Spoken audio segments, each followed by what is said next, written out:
Accused shooters, armed robbers, burglars, these are the kind of young violent offenders being released with as much as an ankle monitor to track them. And even then, police tell us that several juveniles have actually threatened to cut those monitors off once they're released.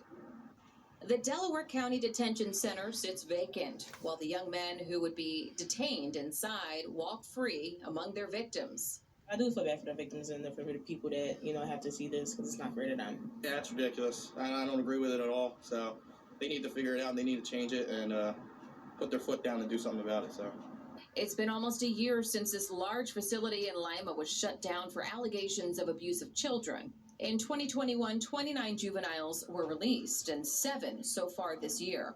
Right now, the Delaware County District Attorney says there is a critical need for at least a dozen beds. And we're at the point where we're actually having to triage on a case-by-case basis.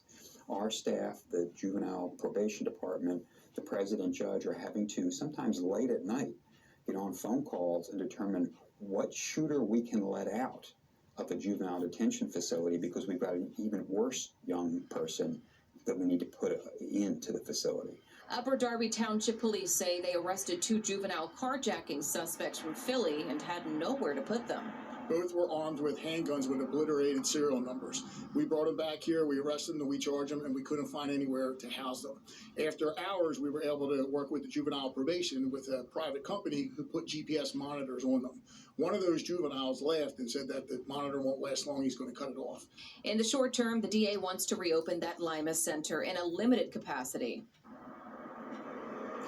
Delaware County leaders tell me that they are working with several neighboring counties and even private facilities to house these juveniles, but they say that they're competing for the same limited number of beds as other counties as well.